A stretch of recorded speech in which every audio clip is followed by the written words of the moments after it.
All right, good evening. Time is now 6 o'clock. We'll call this October 28th County Council meeting to order. We'll begin with an invocation by Councilman Anderson, followed by the pledge of allegiance. Let us pray together. God of our weary years, God of our silent tears, Thou who hast brought us thus far all the way. We come to you this evening as humble as we know how, seeking your guidance as we discuss the problems, concerns, and needs of the county. We ask your presence. We ask forgiveness of our many sins. We also are thankful. We're thankful for your grace. We thank you for your mercies. We thank you for all that you do for us and all the blessing you pour upon us. May we continue to love each other as you love us, so that we may exemplify in all that we do that we are your children. And when we leave this place and go to our next destination, we ask that you be with each of us and that each of us arrive safely at that destination. These things we ask in your Son, Jesus' name. Amen. Amen. Allegiance to the flag of the United States of America and to the republic for which it stands, one nation, under God, indivisible, with liberty and justice for all.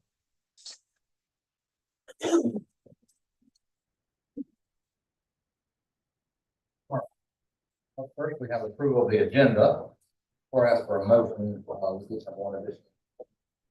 County attorney late in the day, we got a request from Upper Savannah Workforce Development Group to add to our agenda a Workforce Innovation and Opportunity Act grant request. We will add that as item 10F.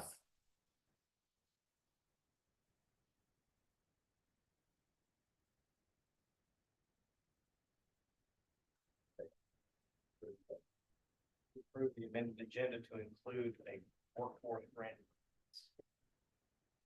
Motion by Mr. Carroll, second by Mr. Rankin.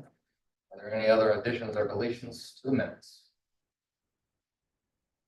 Hearing none, I'll call for a vote. All those in favor, as amended, please raise your right hand.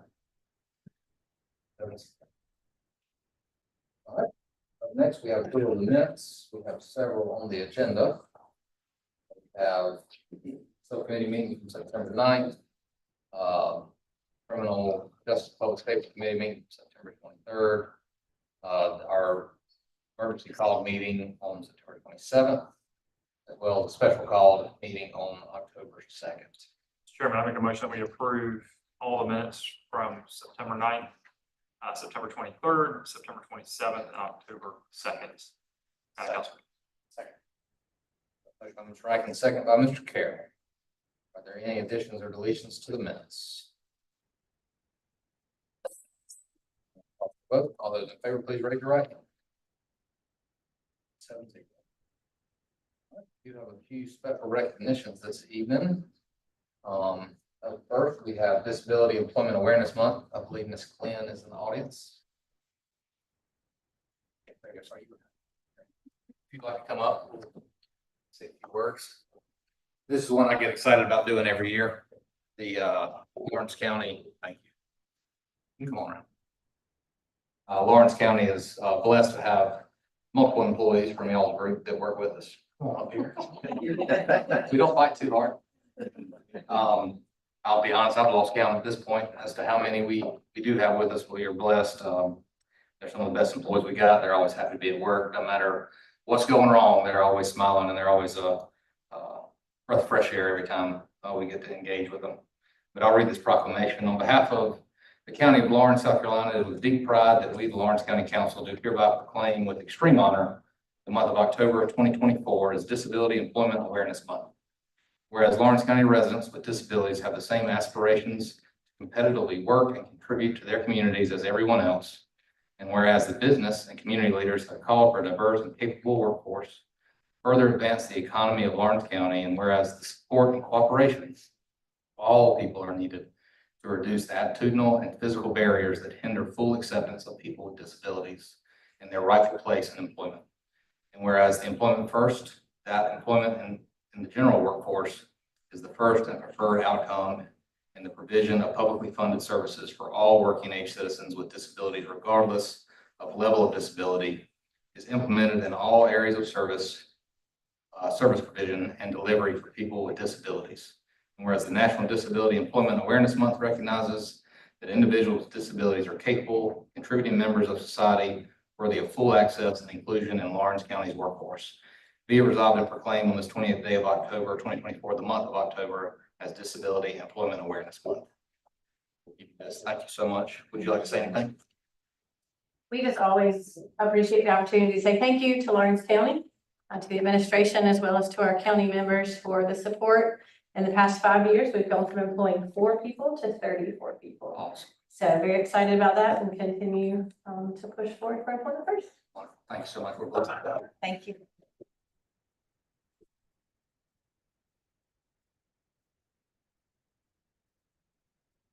Make it official. I will make that proclamation in the form of a motion. Have a second? Thank you. Second by Mr. Carroll. Is there any discussion? Hearing none, all those in favor of October 2024 as Disability Employment Awareness Month, please raise your right hand. 7-0. Right. I'd like to ask the young Marines to please step forward and join me up here. Thank you, sir.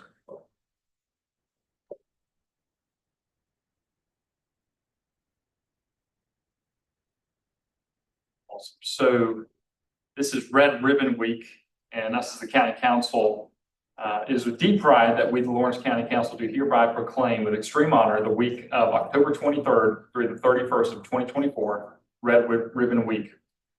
Whereas communities across America have been plagued by the numerous problems associated with illicit drug use and those that traffic in them, and whereas there is hope in winning the war on drugs, and that hope lies in education and drug demand reduction, coupled with the hard work and determination of organizations such as the Young Marines of the Marine Corps League to foster a healthy, drug-free lifestyle. And whereas governments and community leaders know that citizen support is one of the most effective tools in the effort to reduce the use of illicit drugs in our communities, and whereas the red ribbon has been chosen as a symbol commemorating the work of Enrique Kiki Caminera, a Drug Enforcement Administration agent who was murdered in the line of duty, and represents the belief that one person can make a difference. And whereas the Red Ribbon Campaign was established by Congress in 1988 to encourage a drug-free lifestyle and involvement in drug prevention and reduction efforts. And whereas October 23rd through the 31st has been designated National Red Ribbon Week, which encourages Americans to wear a red ribbon to show their support for a drug-free environment. Therefore, be it proclaimed by the Lawrence County Council on this 28th day of October, 2020. Thank you guys for all that you guys are doing.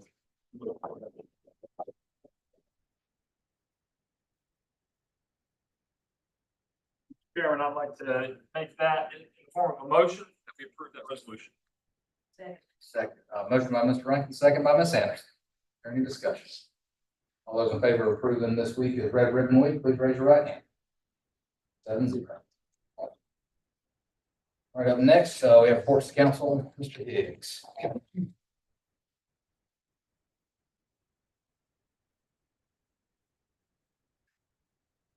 I'm gonna stand up tonight mainly because I have to read. I'm not a big reader, as y'all know. I like to just talk, but I wrote a few things in response to the hurricane and kind of give some overview of everything that took place since the hurricane and give you ample time to ask some questions if you have any. I'll try my best to answer.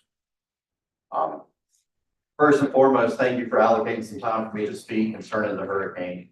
Approximately a month ago, Lawrence County had its world just drastically turned upside down. Most people went to sleep that night thinking this would be just a normal hurricane the upstates of South Carolina experiences.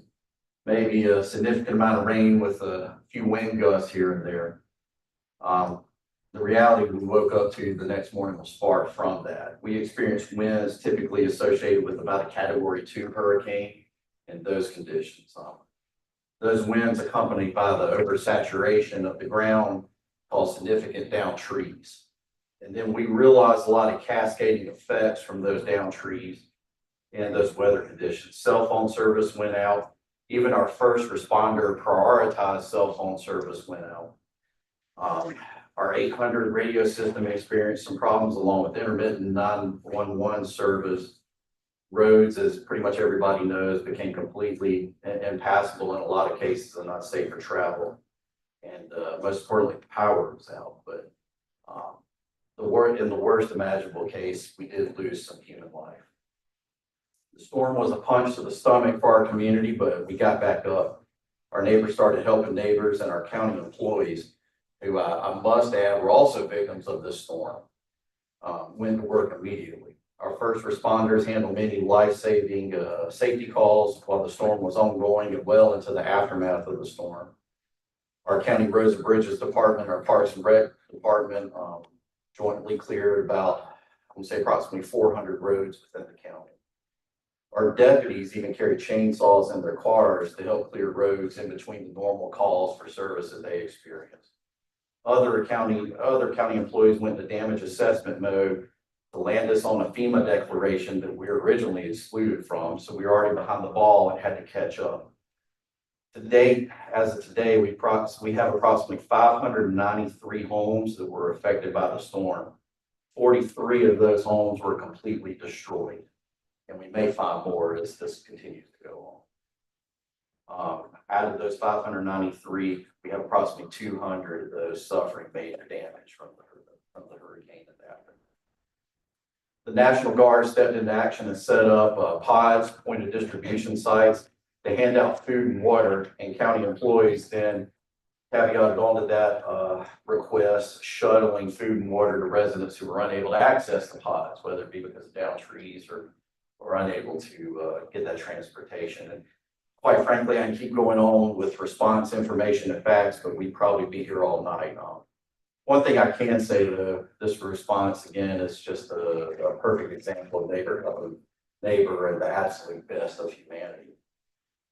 Lawrence County itself faced many challenges outside the gate. We were left off of an initial FEMA declaration issued by the state of South Carolina.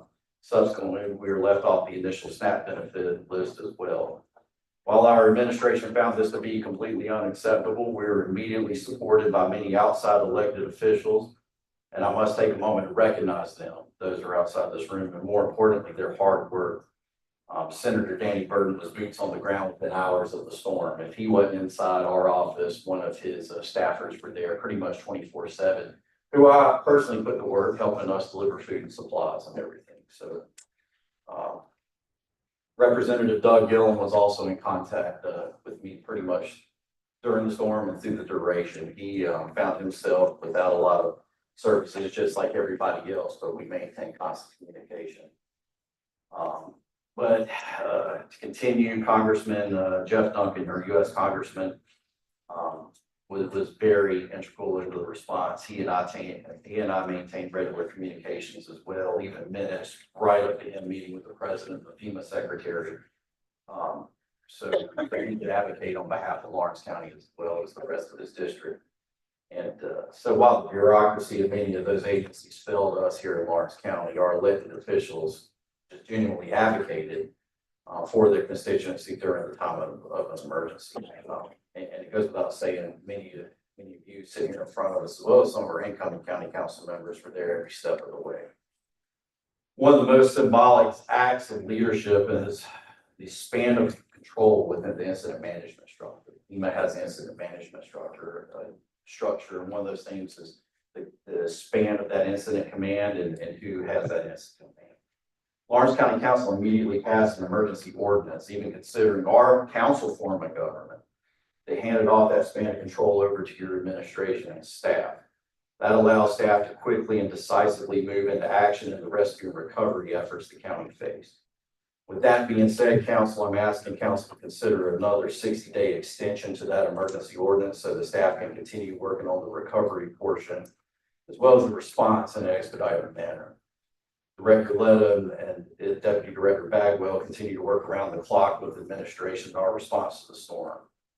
The initial threshold set for Lawrence County damage assessment to qualify for FEMA assistance was set at $310,679. The current assessment where we're actually at is around 24 million to date across all assessment categories. To give you the exact number, that's $23,744,644. And we're scratching the surface. We still have a lot to do, from debris removal to future mitigation efforts to try to prevent things from happening in the future. So an extension of this emergency ordinance will allow administration, our emergency management department, to continue its efforts during that recovery process we're currently on. Again, I can stand up here all night thanking everyone that played a part during this event. And I'd still miss many people in doing that and probably get choked up quite a few times trying. But as it stands at this moment, we're tremendously blessed. The lights are on. We're able to have warm food and warm showers, and we have each other most importantly. We've seen the best of humanity in absolute worst of times. And I hope we can continue that sense of community as we prepare for our next challenge. So if anybody has any questions, I'll try my best to answer. Any questions for yes.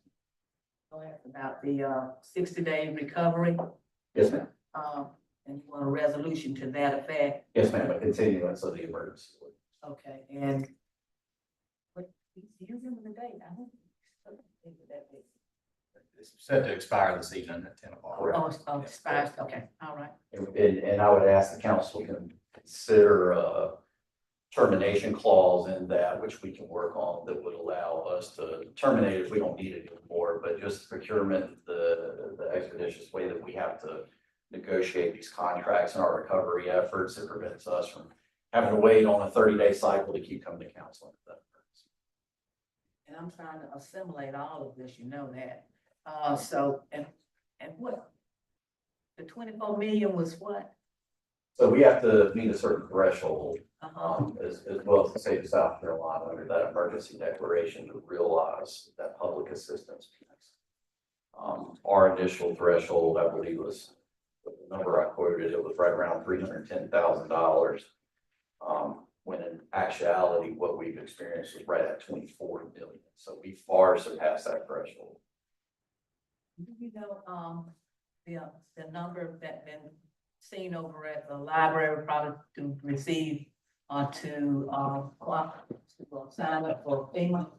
I've got that somewhere and I can get you that later. I don't have it right here in front of me, so we can definitely push that up. Okay, and it's still in the process, or has it stopped yet? The in-person meetings, I believe, have stopped. Are they still ongoing? They were in the works to have the DRC back up and running. But this is one of the most catastrophic events the country's ever seen. So typically they come in and kind of shut down after a substantial amount of time, but hopefully they can get it back up and running to encourage more of those face-to-face. But we will put out that information where people can call and schedule those times. Any other questions? Out of council, we'd like to thank you, as well as all administration and staff, for all your hard work. I know several of you, including yourself, for staying on site literally 24 hours a day, taking cold showers until you figured out how to get the hot water to work. Cold shower is supposed to be good. But all of our staff, every single one of y'all in this room went above and beyond your normal call of duties, whether that be opening your facilities to other employees, opening your facilities to the public, doing jobs that other departments do normally. Y'all all stepped up beyond measure. And I'm not gonna start calling names because I'll leave somebody out, somebody's feelings will get hurt, but everybody, there's not a single employee I can think of that did not step up to the plate. And we're thankful for everybody that works for this county, as well as our citizens who reached out and helped their neighbor. I mean, that's what this is really all about, is helping neighbors.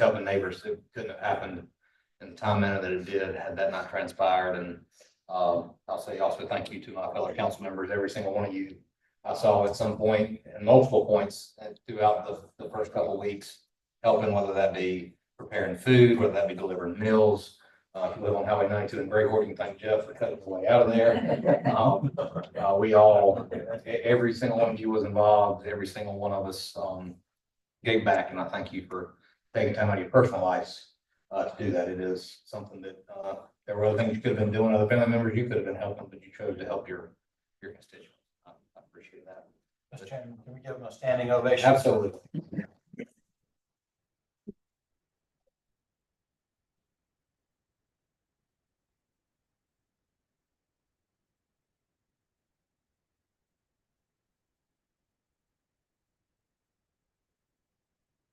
And clarify on your motion request for, you just want to extend the current ordinance or the current, emergency declaration 60 days. With the opportunity to. How do you need it worded?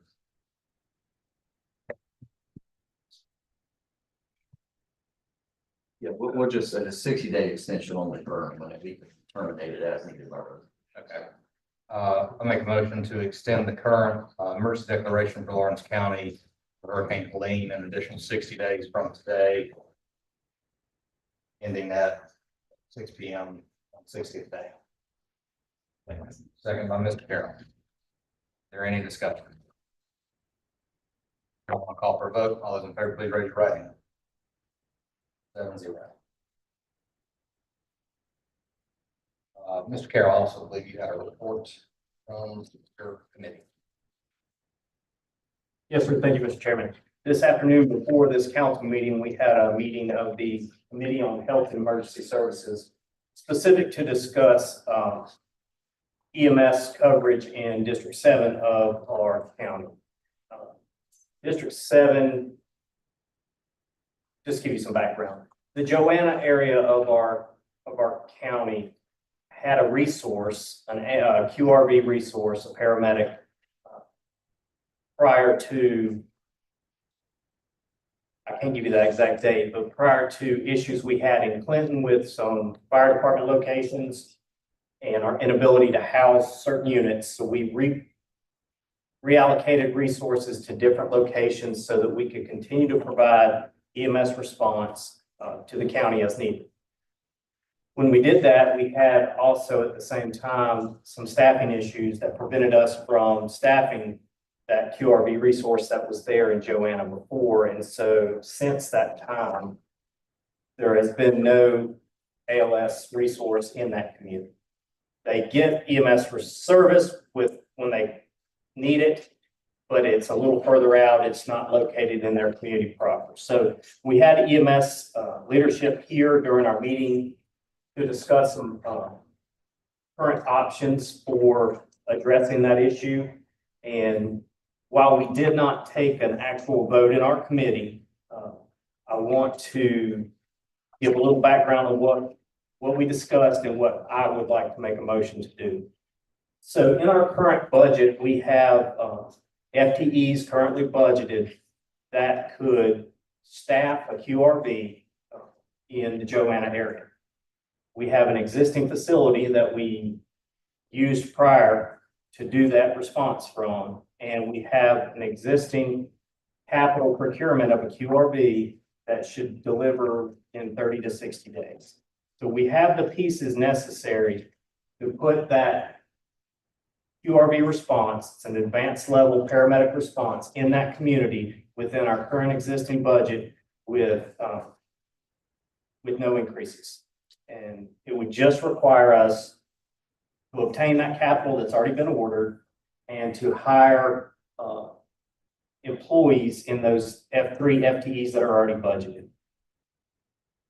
We will then have a need, I believe, during budget time to discuss a possible increase in ambulance coverage in our county at a location we will determine most appropriate with collaboration with our EMS leadership, with our administration, and with our 911 call center to find out where they need to be best located.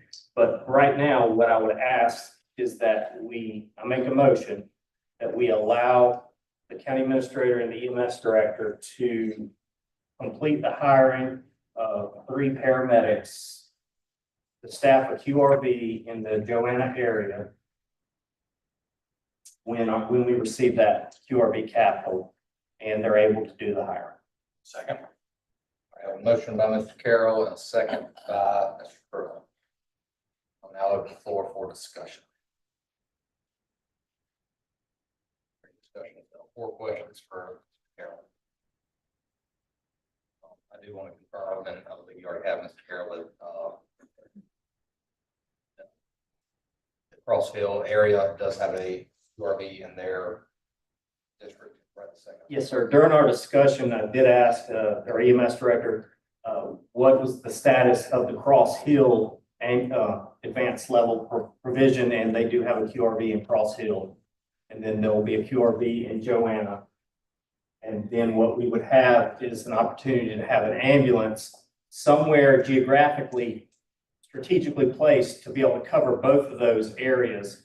While they have ALS immediate response, then we could have the ambulance go when they actually need transport. That helped out with this is going to be an ALS. This is going to be an ALS. Correct. It'll be a quick response vehicle, a paramedic in a, I believe it's a Tahoe, but it's fully equipped with all the medical equipment necessary to run the call. And then if they need transport, then an ambulance will come to the scene and the paramedic will either turn the care over to an ambulance with a paramedic on it, or they would become the paramedic on that ambulance if it was a BLS ambulance and finish the call. Mr. Chairman, if I can add one thing we also discussed coming out of there, you talked about the geographic location of that box. I'm studying the cost of one of those buildings and getting a facility. So would you be interested in add staff scope of work? Certainly. So thank you, Mr. Administrator. During our conversation, we did discuss if we had an opportunity to provide an additional ambulance or move an existing ambulance resource closer to those areas, where we might do that. And there is a Milam Road station on 76 that could potentially, on 72, I apologize.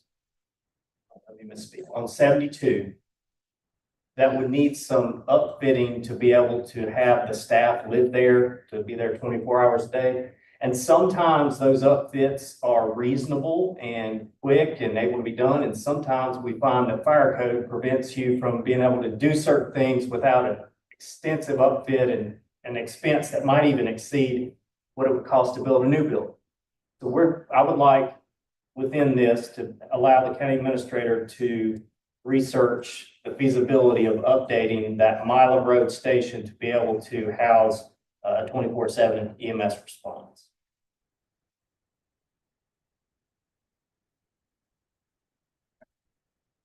I would amend my motion to that. With the agreeable for the second.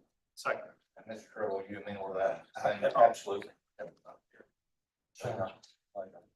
All right, just to summarize your motion, we're allowing the county administrator and staff to hire 3 paramedics that are already budgeted for, to outfit a QRV that is already budgeted for and in the process of being supplied, as well as evaluating the financial feasibility of upfitting a existing fire station to house an ambulance if necessary. Indeed. All right, is there any further discussion? All right, hearing none, I'll call for a vote. All those in favor, please raise your right hand. 7-0. Thank you. Are there any other reports to council this evening? No, sir. All right, hear none, public comments, anyone sign up this evening? All right.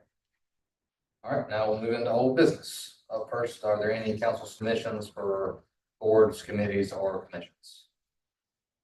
All right, next we'll move on to third and final reading of ordinance 970. Ordinance 970 is amending ordinance 934, the mobile home park ordinance, to include new definitions. Mr. Metz, do you have anything to add to this third and final reading? No, Mr. Chairman, there have been no changes since the second reading. It just adds the definition of a modular home, a state-built home. And also changes some of the requirements of where they can be replaced, but there have been no changes since the second reading.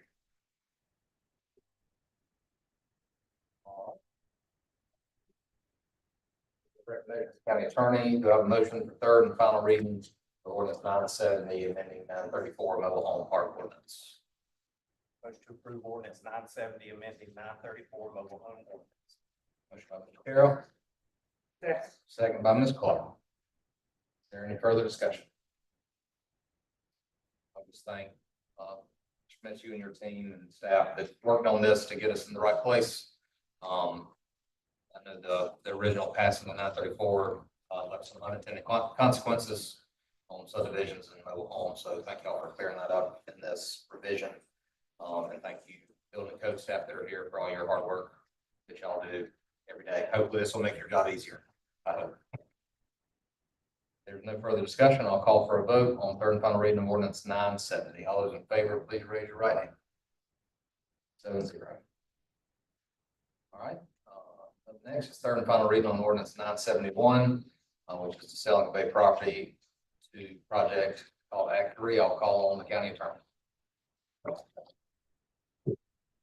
Yes, Mr. Chairman, the only changes since the second reading is to identify the purchaser of the property, which is King Asphalt. Other than that, everything remains the same as the second reading. Thank you for that. Do I have a motion to approve ordinance 971 on third and final reading? Motion by Ms. Clark.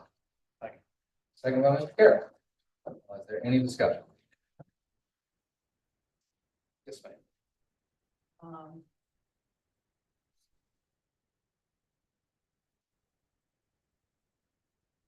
After looking at the plot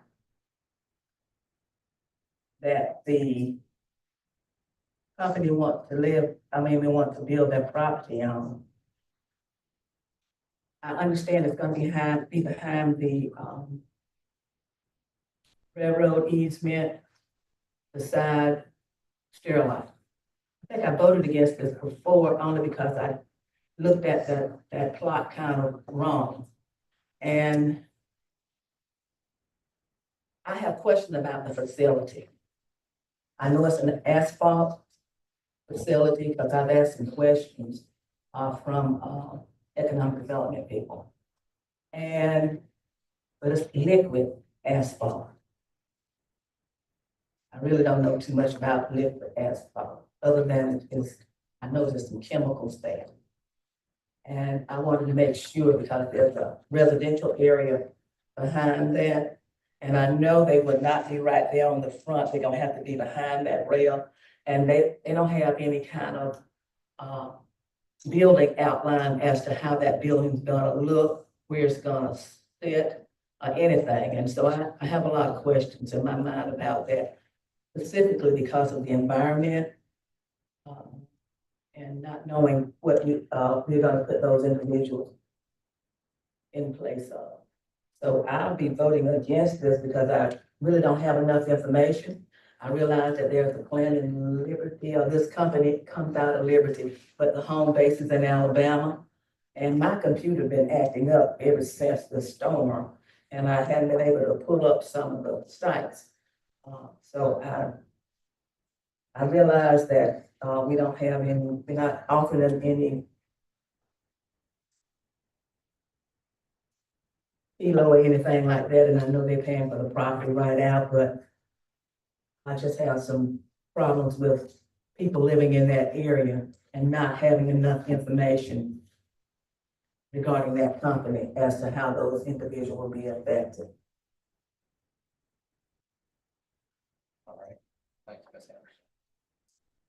Any other questions or points of discussion? You have one, County Attorney. I did want to confirm that the rail spur that has been owned and maintained by Lawrence County will be deeded in its entirety, this agreement. Yes, that is correct. Thank you. Any other discussions? And then I'll call for the vote. All those in favor of third and final reading of ordinance 971, the selling of a property to King Asphalt, please raise your right hand. All opposed? Motion passes 6-1. Councilwoman Anderson in opposition. All right, up next we have third and final reading of ordinance 972, which outline improvements being made to Happy Valley Road. Once again, calling the county attorney for any comments. Yes, Mr. Chairman, no changes to the ordinance in the second reading. We do have an updated drawing that was provided as attached to the ordinance. Allows you a little clearer drawing of the changes to Derby Road. But other than that, there's been no changes since the second reading.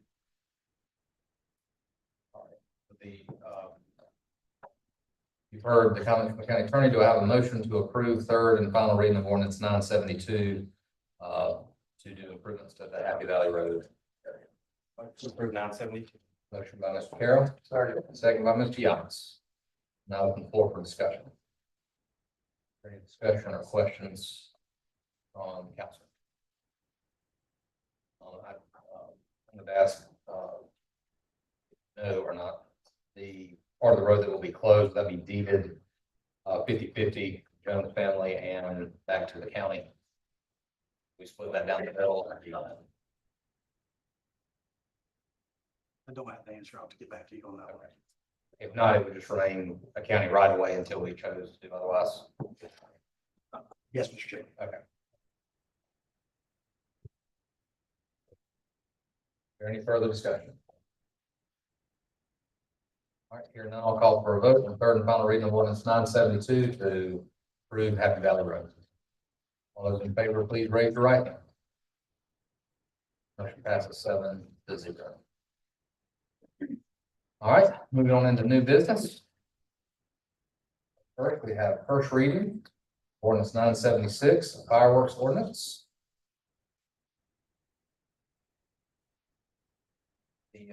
As you know, we've had a couple of different versions. We've had this in committee.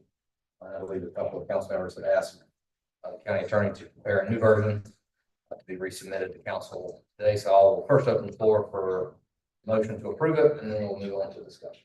Motion to approve ordinance 976. I have a motion by Mr. Carroll, second by Mr. Yance to approve ordinance 976 related to fireworks. I will open the floor for discussion. Anybody would like to start?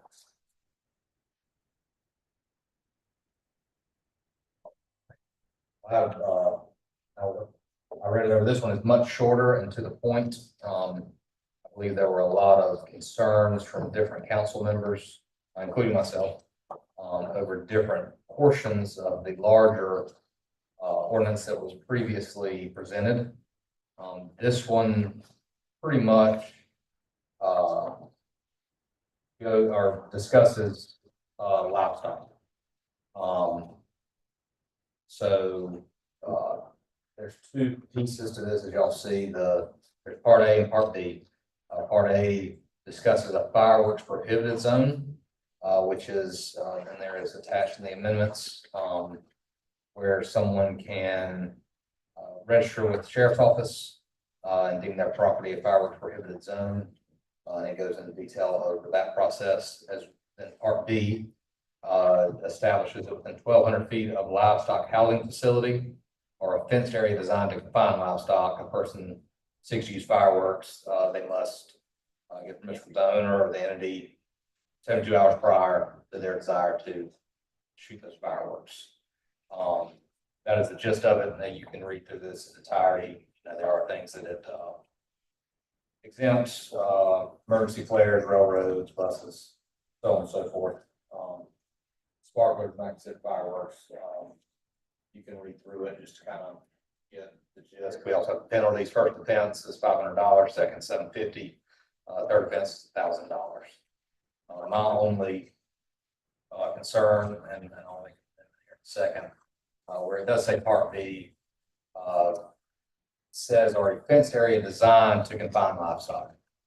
My concern with that is there's a lot of fenced property in this county that was designed to confine livestock that no longer has livestock on it. I would prefer it read something to the effect of a fenced area containing or housing, whatever term would be deemed most appropriate by the attorney. But that we change that to read fenced area containing livestock. And I'll make that in the form of an amendment right now.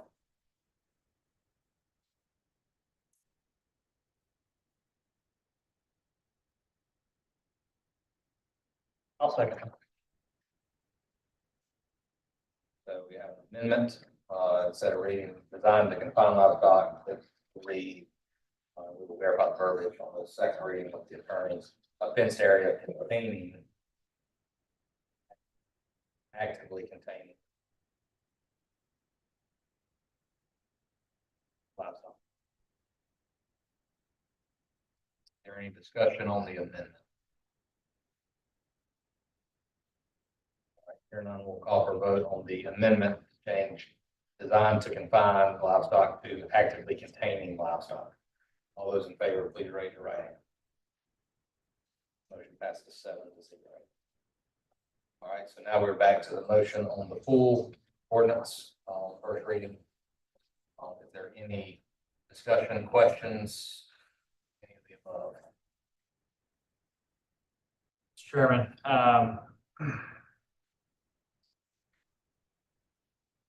this ordinance was sent to my committee last month.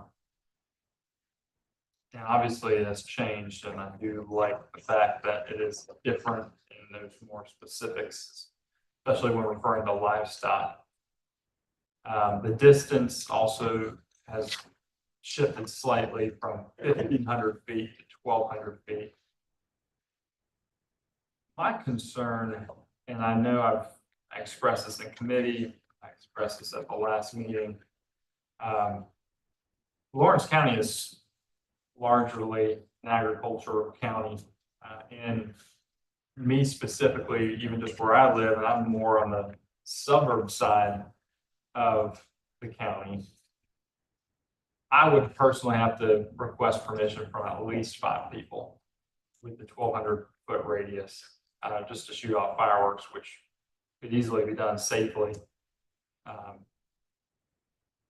I do feel like, and I'm glad that our county attorney brought it to my attention, what is already expressed in state code 23-35-175, which can allow any individual in the county to designate their property as a fireworks prohibited zone, which in theory would protect livestock should someone fire fireworks from their property into their property, which would house livestock. That state code in that section there protects that person's property if they so choose to want to make it a fireworks prohibited zone and follow the processes laid out in state code to register that property with the sheriff's office to do so. I feel like that state code is specific enough and gives enough protection to the citizens of Lawrence County if they want to go forward with that process. And I do feel like, and I understand that there are certain individuals, especially on the Fountain Inn side, that are being surrounded by larger residential developments, and there is a concern there. And I'm not trying to diminish the fact that they have been impacted by fireworks being shot into their property. But again, given what we have seen with state code, those individuals could adopt this process, go forward with it, protect their livestock by making a fireworks prohibited zone. And if something were to happen, well, the sheriff's office then would have grounds to enforce the law, which we clearly have a noise ordinance in place. We have animal cruelty language in place. There's plenty of teeth. In my mind, I see plenty of teeth for law enforcement to go after and prosecute those that are infringing on those people's rights to have their property as a fireworks prohibited zone.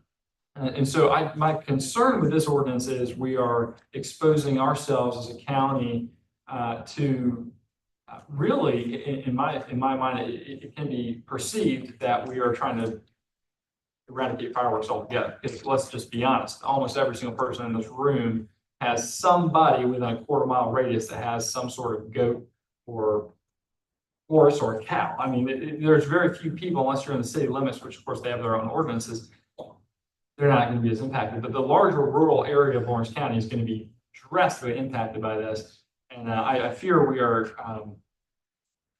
taking this a little bit too far.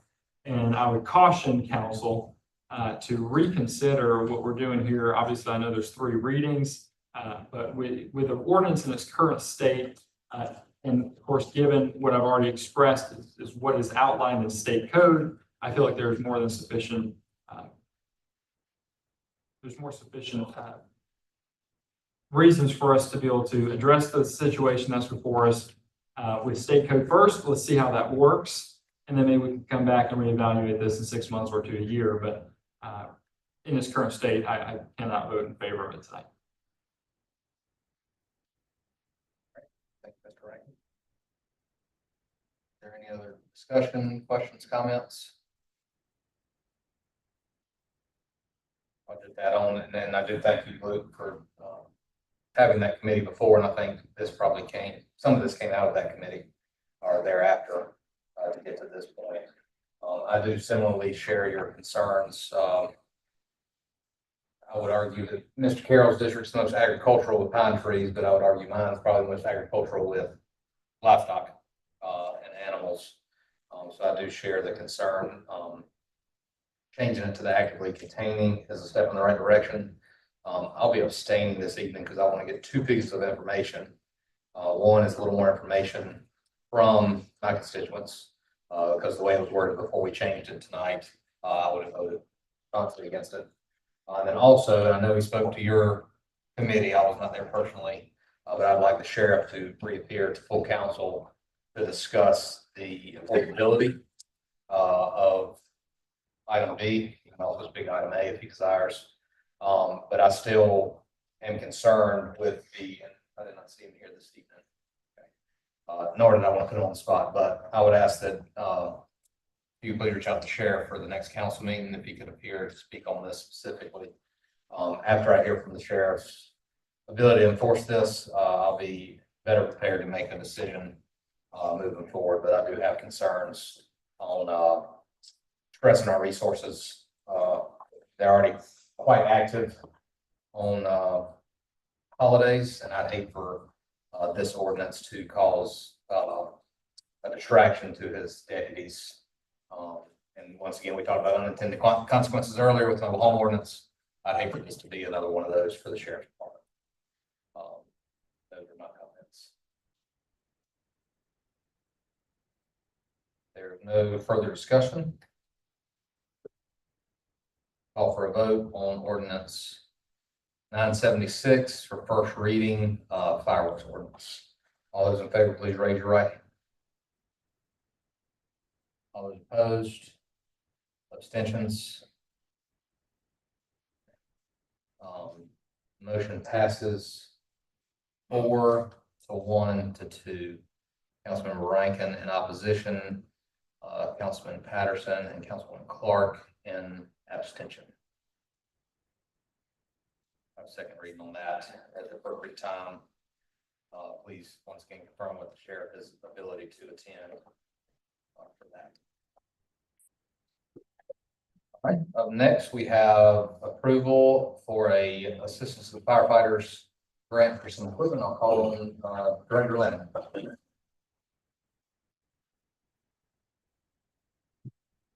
you, Mr. Chairman. This is a Assistance Firefighters Grant 2023 grant. This is a competitive grant that we write grants for every single year to every fire department in the county or volunteer departments in the Lawrence County Fire Department. This grant is a total grant of $494,000. Of that, the federal share or match that they're paying is $449,090.90. That leaves a 10% match that county has to pay of $44,909. And I'm just tonight asking the council blessing on the grant and to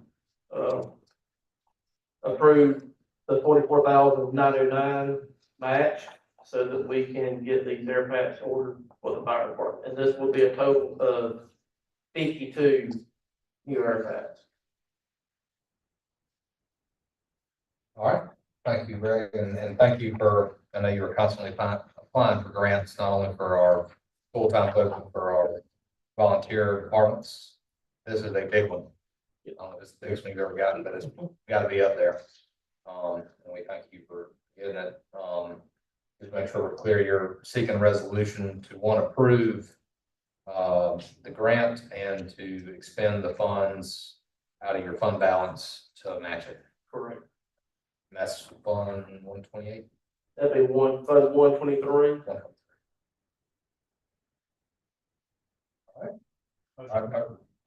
Motion by Mr. Carroll to approve a resolution to accept the award of the grant and to expend $44,909.10 from Fund 123. Second. Second by Mr. Rankin. Is there any discussion or questions for Greg?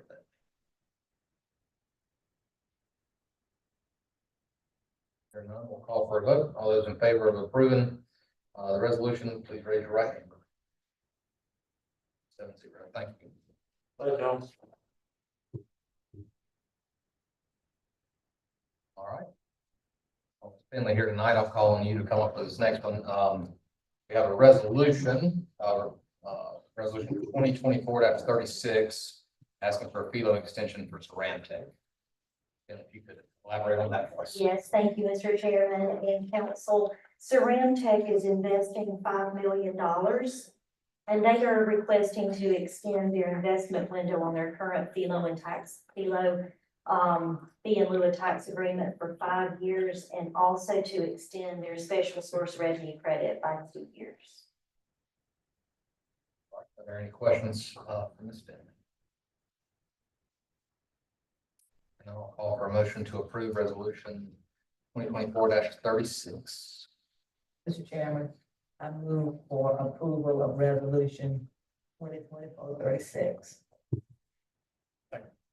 Motion by Ms. Anderson, second by Mr. Carroll. Is there any other discussion?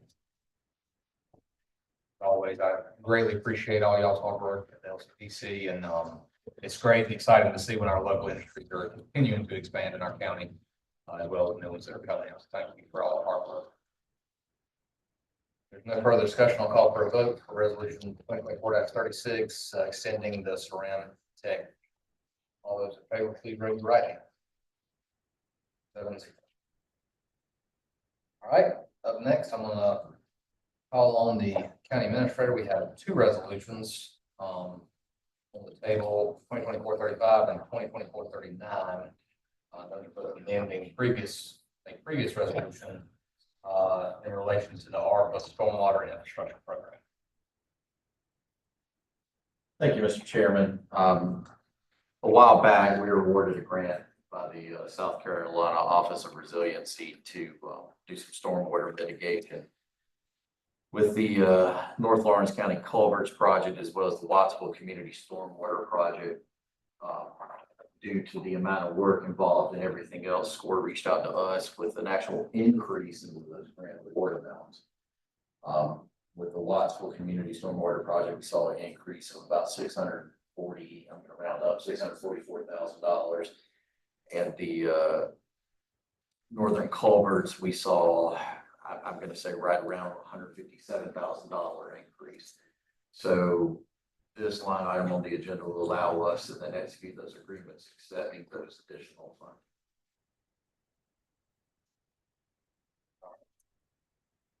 Does this allow for any execution of anything, or is this just acceptance of these two grants? It'll be accepting it, but I have to acknowledge the acceptance by execution. Okay, good, make sure. All right, we'll take these one at a time. We'll vote on resolution 2024-35, which is amending resolution 2023-16C, to authorize the county administrator to execute ARPA Stormwater Infrastructure Program sub-recipient agreement between Lawrence County and South Carolina Office of Resiliency to fund a stormwater infrastructure improvement project that will mitigate the impact of future disasters. Do I have a motion for resolution 2024-35C? Motion by Mr. Carroll. Second. Second by Ms. Anderson. Is there any discussion?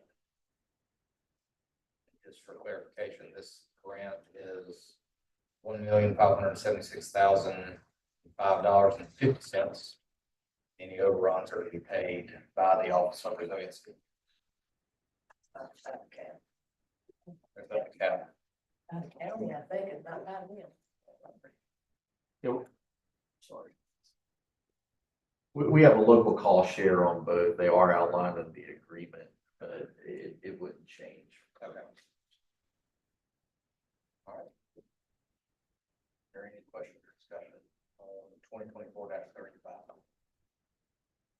Hearing none, I'll call for a vote. All those in favor, please raise your right hand. 7-0. In like manner, I'll take a motion on resolution 2024-39, which reads identically, the dollar amount on this resolution is $4,397,470.50. Motion to approve resolution 2024-39, authorizing the administrator to execute this grant receipt. Motion by Mr. Carroll. Second. Second by Mr. Brown. Is there any discussion? Hearing none, I'll call for a vote. All those in favor, please raise your right hand. 7.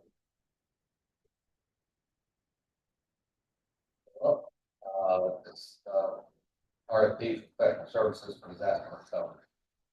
Thank you, Mr. Chairman. As we were discussing earlier with the public assistance funding and the thresholds that had to be met. Most of our sister counties across the state are executing RFPs to go out and look for professional services to help with the accounting of the expenditures and the FEMA mechanisms for reimbursement for those things, as well as making sure all the I's are dotted, all the T's are crossed, and everything we have to do in accordance with FEMA. Now, as you can imagine, that'd be a heavy toll to put on our employees internally. This could go on for quite some time. We are talking about overnight, it's the middle of the sheet paper, there's a long accountability for it, and making sure we complete all those processes accordingly. So what we're seeking from council tonight is authorization to put out an RFP for those consulting services, which would then, once we get the proposals in, for a decision on whether or not to move forward at that time.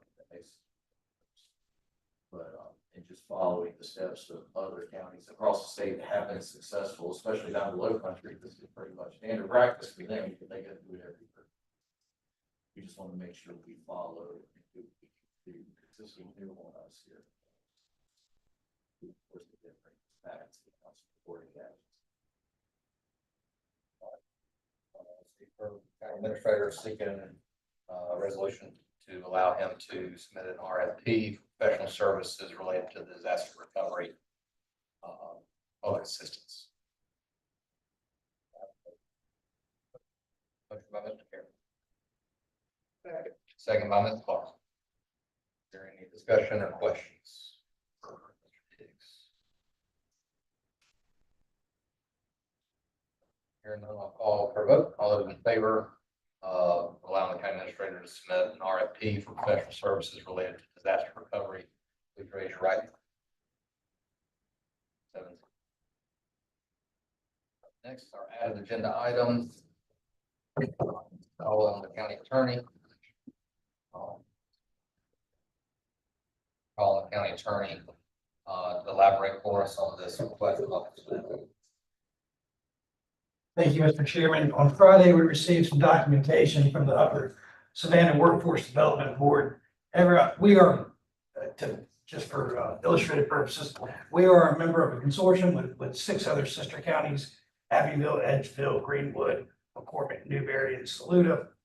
And this consortium allows us to apply for federal funds when it comes to assisting recruiting businesses and retaining workers.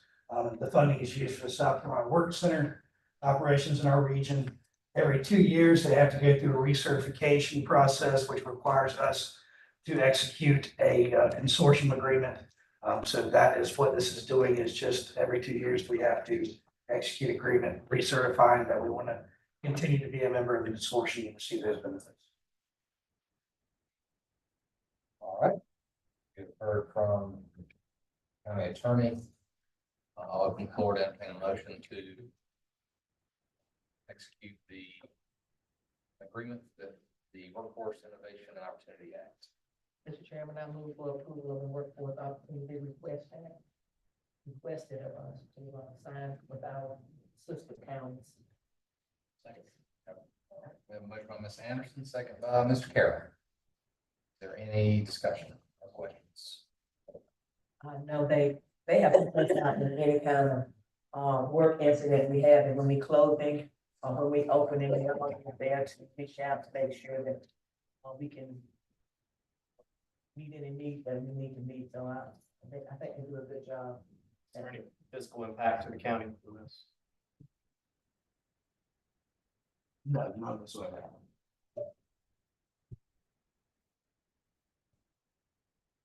Any other discussions? All right, here none, I'll call for a vote. All those in favor, please raise your right hand. Passes 7. All right, next we have county council comments. Start on my right, Ms. Clark. Good evening, everybody. Thank you, good to see everybody back, and thank you for the work that everybody done. We survived. Storm. That's a blessing to survive the storm. Especially thank you, straight for all that you've done and all the county employees. Just want to say thank you, Lawrence County. Yes.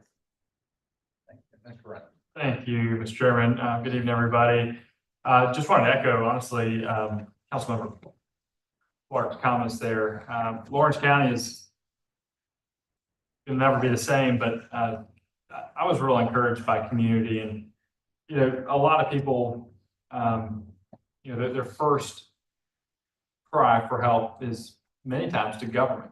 But I have found that government cannot be the solution to every problem, and usually it is local community that really comes together in times of crisis, and you get through together with your neighbors and your friends. And that's what I saw. I mean, it was incredible to see neighbors helping, their next door person that, couldn't get out of the house easily, getting over there and helping them get their generator going and making sure they had food and water. And it was just an incredible thing to see. And, honestly, times like that are when we often get closer to each other. You really, in times like that, realize how important it is to have a neighbor that's got your back. And it was just amazing. It was a humbling thing, and really just restored my faith in community. The politics, there's so much that's out there, just trying to divide, and it's just things like this just bring us together. And that's what I saw, and I was just thankful for that. We have an incredible staff. Senator Danny Burden and Doug Gillum, our representative, just doing a great job, and our fellow council members, everyone doing as much as we possibly could given the circumstances. And I'm not, I don't want to forget anyone either, but I do want to, special shout out to our county administrator, Thomas Higgs, and everything that you did. And when he said that he was literally working around the clock, that's a term that is often thrown out there, and sometimes it's a little embellished. That was not the case. I literally was in his office. There was a cot right next to his desk, and there was a blanket that obviously he had been sleeping there, and he was sleeping there every single night. It was amazing. Everyone came together, and just thank you for all that you did, and everyone in your office and all the volunteers. It was just unbelievable. And the recovery process is going to obviously be ongoing for some time. And honestly, we're going to be seeing trees that will never get cleaned up in some people's properties for many, many years prior to come. But we will never forget the devastation, but we'll never forget the community and the support that was shown across our great county. I'm humbled, honored to serve District 2, and can't wait to serve you guys in Columbia and serve on the state side of these types of things moving forward. But that's all I have tonight. Thank you, Mr. Chairman. Thank you. Mr. Truitt. Thank you, Mr. Chairman. I'm second Luke's comments. I thought they were appropriate to the point. I'm not going to repeat them, except to say that I too am proud of the way the county responded, top to bottom, inside to outside, individually as a group. And I'm proud of you guys. You did a good job. I'm thankful for you. Yes. Well, I did everything everybody else has said. Only thing that I was gonna say is about Brazos County. They put your nose to the grindstone and they make things work out. Yes, I have to say ditto also on, everything that everybody did doing, a lot of things, we observed, will still go untold. But it was a situation that I think for the first time in my life, and I don't know about how many others of us going through something of that nature. And it made me just think back on the COVID. I don't know what the Lord is trying to tell us, because all of these are not acts we can have any control over at all. And I think that's what was so odd. We always in control or trying to make it control. But this time, we didn't have any kind of control, whatever situation you had. I don't know how to look at a generator, and I did.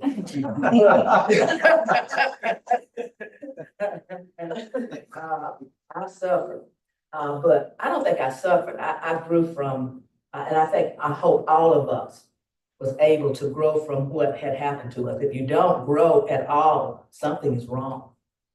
But also, so I did what everybody else said, in reference to what all the people that employed here did, and those persons who out there who are just neighbors who decide to come to somebody's aid, we are thankful. And I don't know how many of you all know that this is Breast Cancer Month also. That's why I looked through the closet to find something pink. Because it's recognizing those individuals who have, some of them who have not survived, and we do have some that have survived. And it's not something just for female, because I know a couple of men who had breast cancer also. So I just like for you all to extend, and I think it's always a way of us, touching each other. And recognize that out of all the research that we continue to do, some people still continue to suffer, and we need to be just as kind as we can be to each other. Those persons who survive, I give them a shout out, and for those families who had to have someone pass away, we feel for you. Yeah. Yes, sir.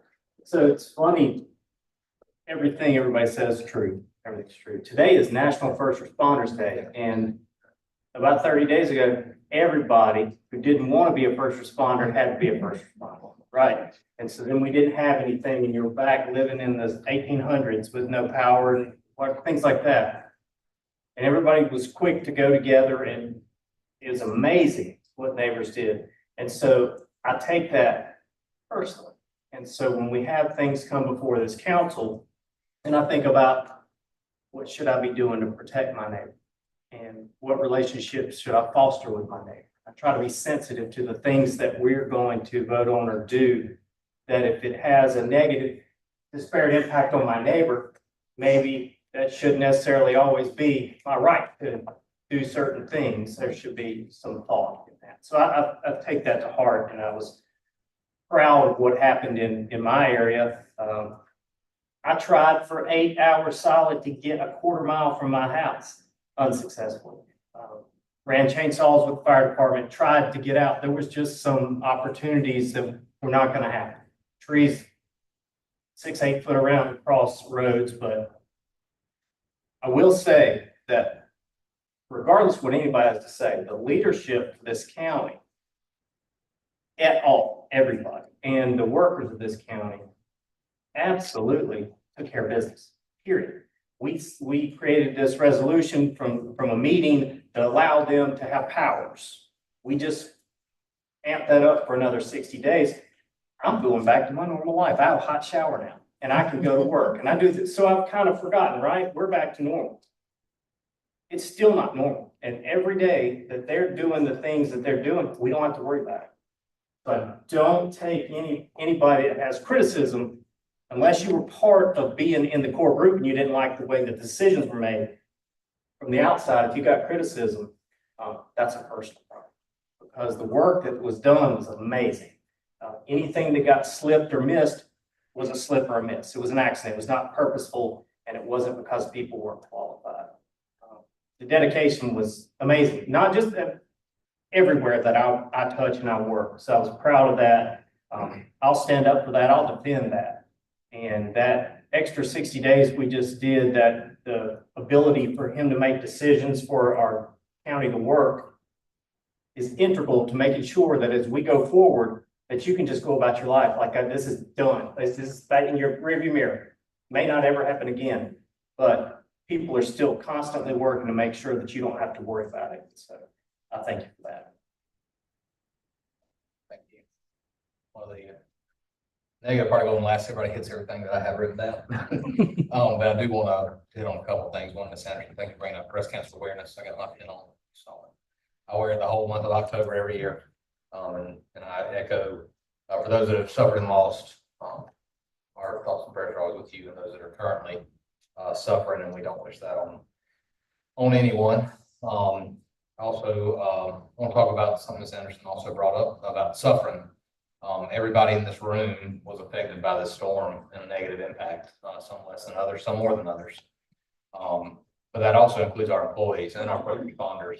It reminded me, I served later in the storm, honestly, about a week later. I was serving lunch from city firefighters, and one of them commented they came into work at 7 o'clock on Thursday night expecting a normal shift, and they didn't go over until Sunday morning at 7 o'clock, leaving their wife and kids at home, not being able to get to them, take care of them because they were out taking care of the citizens that they were hired to serve.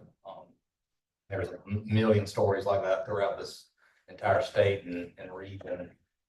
They were out here fighting. Same thing with all our employees. They had families at home with no power, with no food, going home and they could. You know, it was a challenge because a lot of us were not expecting the severity of it. And so when they came in, they didn't know it was going to be 48 hours before they got back home to their wife and kids.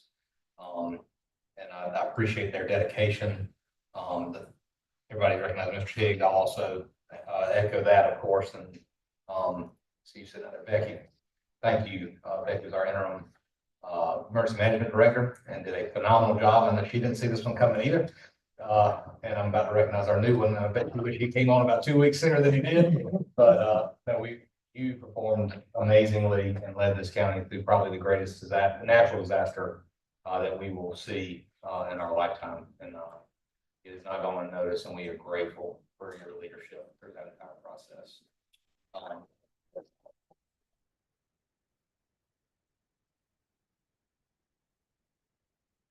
Not unfamiliar to any of us, or not to call you chief, Sonny Latta has joined us as our emergency management director for Lawrence County. I know he was probably excited on some level. He was still serving his previous community when it hit, but I know he was dying to be here with us, and we're glad to have you here now and look forward to your leadership in the coming years. Thank you.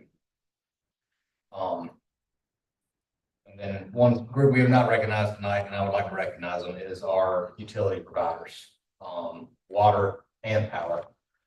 People don't realize what it takes to keep water flowing. Luckily, our local entities were blessed with full generators. To the best of my knowledge, they never lost water to any of our communities. I know we were on the phone with them early that Friday morning. Thomas was taking care of Clinton while I was taking care of Lawrence.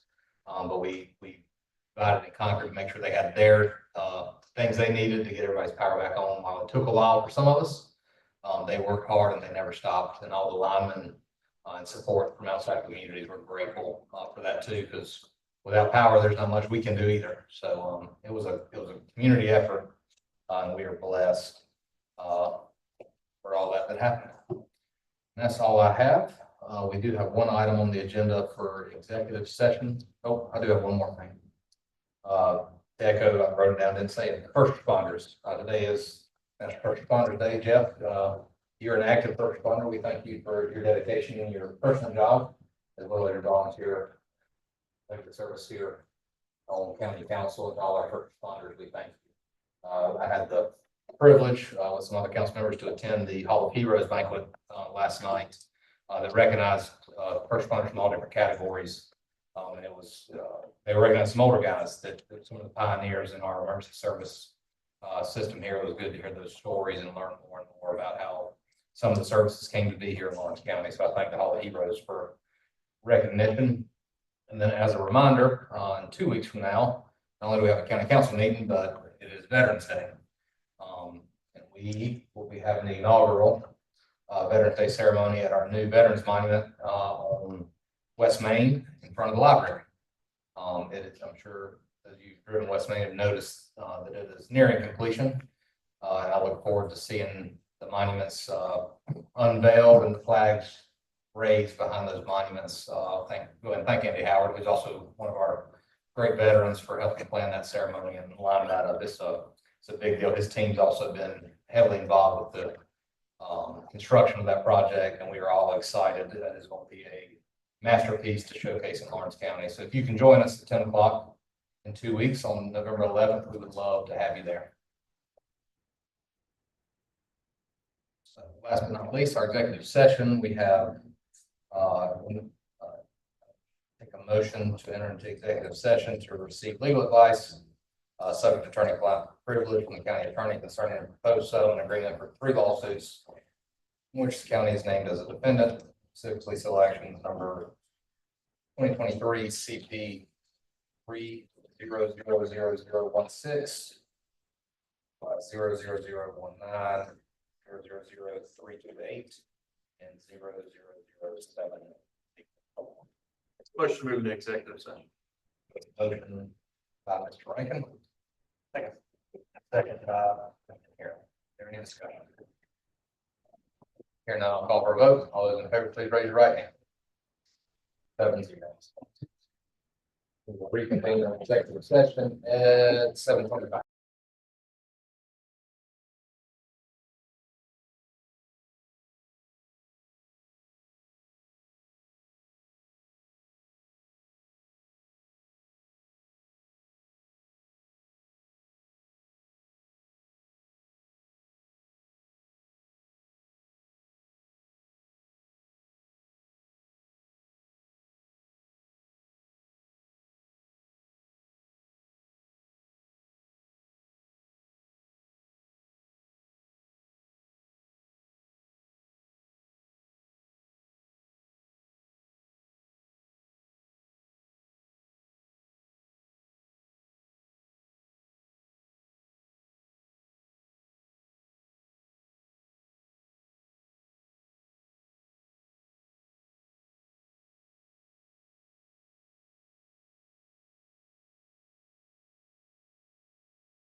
Yes. I misspoke earlier and read too many numbers. Which one of these is not? 70, last one.